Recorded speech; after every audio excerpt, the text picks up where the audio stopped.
Selamat pagi teman-teman. Wah, kalian sudah pada bangun ya? Hehehe. Dodo lagi sarapan nih. Teman-teman udah sarapan belum? Wah, kalau udah sarapan pasti seger. Kalau belum sarapan dulu juga nggak apa-apa.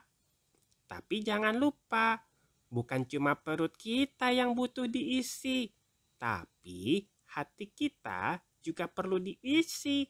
Diisi pakai apa? Pakai firman Tuhan. Makanya, habis ini Dodo mau ajak teman-teman, ayo baca Alkitab. Sebelum kita baca firman Tuhan, ayo kita nyanyi dulu.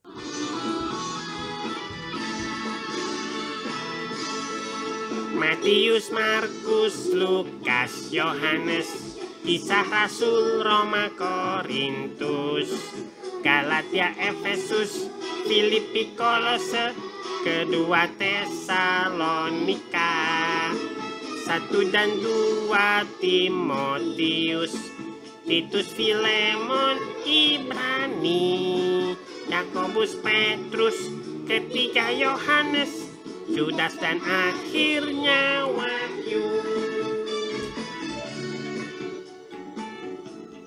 Nah, bacaan firman Tuhan pagi ini diambil dari Kisah Para Rasul pasal 2 ayat 29 sampai 40. Teman-teman, sekarang kita mulai baca Alkitabnya ya.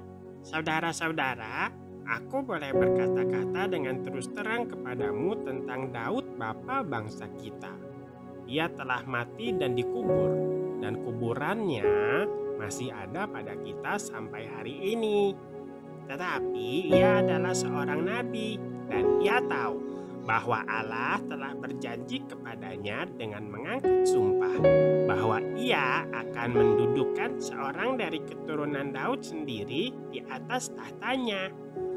Karena itu, ia telah melihat ke depan dan telah berbicara tentang kebangkitan Mesias ketika ia mengatakan bahwa dia tidak ditinggalkan di dalam dunia orang mati dan bahwa dagingnya tidak mengalami kebinasaan.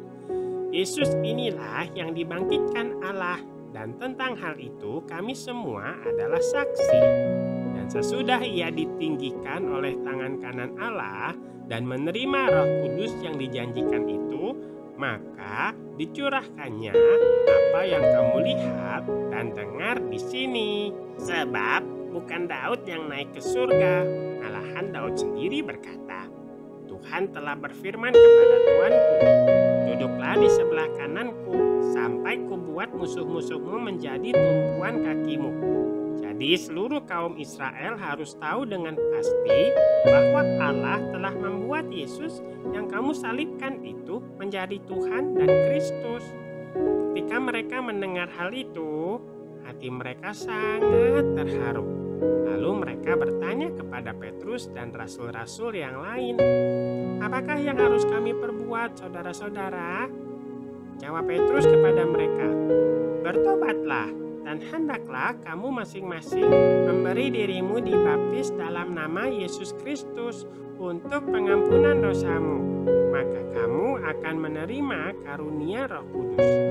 Sebab bagi kamulah janji itu, dan bagi anak-anakmu, dan bagi orang yang masih jauh, yaitu sebanyak yang akan dipanggil oleh Tuhan Allah kita. Dan dengan banyak perkataan lain lagi, ia memberi suatu kesaksian yang sungguh-sungguh, dan ia mengecam dan menasehati mereka.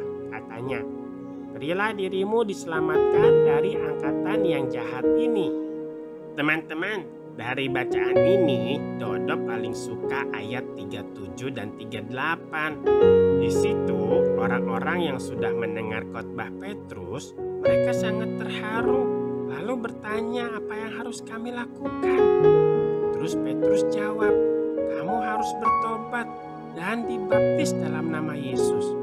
Wah, teman-teman, kalau kita sudah mendengarkan firman Tuhan, atau kalau kita habis baca firman Tuhan, lalu kita ditegur ada dosa atau ada kesalahan, berarti kita harus bertobat.